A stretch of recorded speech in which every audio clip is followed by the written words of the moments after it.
ఆది కాండము 29వ అధ్యాయం 32వ వచనం కనుక మనము చూస్తే ఇక్కడ లేయా గురించినటువంటి మాటను మనం చూస్తున్నాం. యాకోబు ఆయన జీవితంలో వివాహం చేసుకోవడానికి రాహేలును చూచి ఆమె ఎంతో అందగత్తెగా ఉన్నప్పుడు ఆమెను వివాహం చేసుకోవడానికి ఇష్టపడతాడు.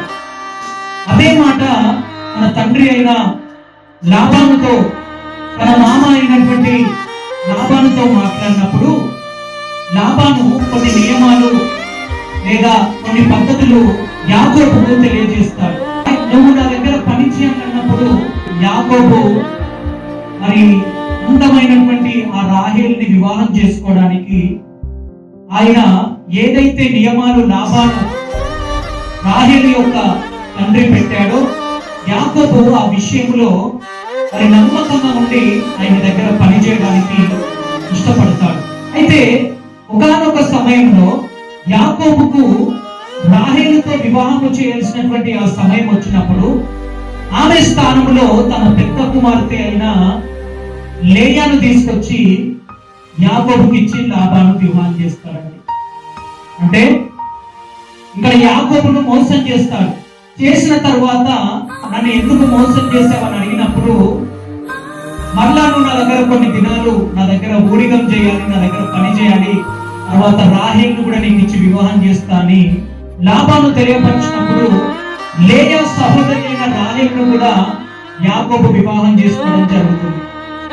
అయితే లేయా గర్భాన్ని దేవుడు తెలుస్తాడు.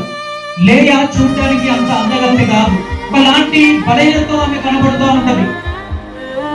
కానీ వారిద్దరిని వివాహం చేసిన తర్వాత లేయా అనుకుంటుంది, అయ్యో నా భర్త నన్ను ప్రేమించట్లేదు, నా భర్త నన్ను సరిగ్గా చూసుకోవట్లేదు, నా చెల్లి అయిన రాహేలుని ఆయన ఎక్కువ ప్రేమిస్తాడు, నా భర్త ద్వారా నేను ద్వేషించబడుతున్నాను, నా భర్త దృష్టికి నేను అసహ్యంగా కనబడుతున్నాను అని లేయా ఎంతో మదన పడుతూ వేదన పడుతూ కృంగిపోతూ ఉన్నటువంటి సమయంలో దేవుడు లేయా గర్భాన్ని తెరుస్తాడండి. హల్లెలూయా.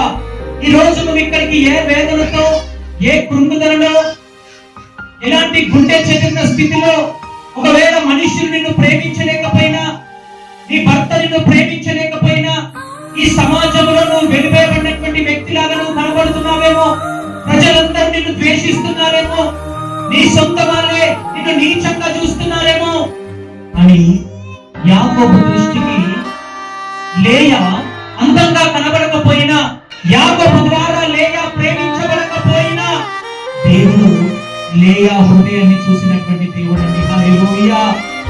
లేయా హృదయాన్ని చూసి ఆమె గర్భాన్ని తెరిచినటువంటి దేవుడు ఈ రోజు నీ హృదయాన్ని దేవుడు చూస్తున్నాడు. ఒకవేళ గుండె వేదనతో బాధపడుతున్నావా, భయంకరమైనటువంటి అవమానాలను నీ జీవితంలో ఎదుర్కొంటున్నావా, ఒకవేళ ఎన్నో ఆశలతో, ఎన్నో కలలతో నువ్వు వివాహం చేసుకొని నీ భర్త ప్రేమను పొందకుండా, నీ భర్త ద్వారా ద్వేషించబడి నువ్వు ఒంటరితనాన్ని అనుభవిస్తున్నావా, గుర్తుపెట్టుకో ప్రియ సహోదరి, లేయా గర్భాన్ని తెరిచినటువంటి దేవుడు, లేయా హృదయాన్ని చూసినటువంటి దేవుడు ఈరోజు నీ హృదయాన్ని దేవుడు చూస్తున్నాడు. హల్లెలూయా. ఎవరైతే బాధల్లో ఉన్నారో, కృంగిపోయిన స్థితిలో ఉన్నారో, భయంకరమైనటువంటి వేదనలో ఉన్నారో, నువ్వు అనుకున్న ఉద్యోగము నీకు రాలేకపోవచ్చు, నువ్వు పనిచేస్తున్న స్థలములో అక్కడ యాజమాన్యము అంతా కూడా నిన్ను వేరే రీతిగా చూస్తున్నారేమో, నీకు సరిగా పని రాదు, నువ్వు ఎందుకు పనికిరాను అని నిన్ను అంటున్నారేమో, గుర్తుపెట్టుకో, నా దేవుని దృష్టిలో ఉన్నానని గుర్తుపెట్టుకో. హల్లెలూయా.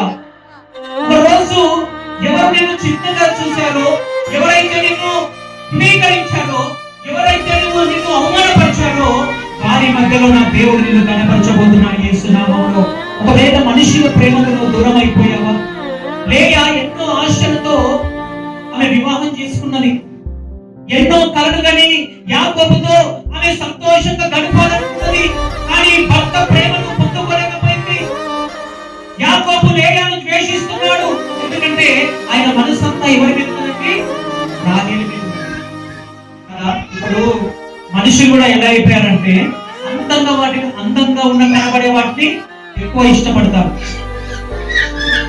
మనుషులైనా, వస్తువులైనా, ఇంకా ఏదైనా కూడా మన కళ్ళకి సంతోషాన్ని ఇచ్చే వాటి వెంబడి మనం వెళ్తాము, కానీ అందంగా కనబడదాన్ని, మన కన్నులకు ఇంపుగా లేని దాన్ని మనం పట్టించుకో.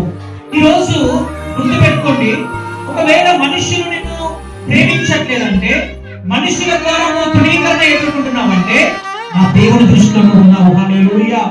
దేవుడు లేయా యొక్క కన్నిటిని చూసి, లేయా యొక్క హృదయాన్ని చూసి, ఆమె గర్భాన్ని తెరిచినటువంటి దేవుడు ఆమెకు రూబెను కుమారుని ఇచ్చాడు. రూబెనుకు అనే పేరుకు అర్థం ఏంటండి?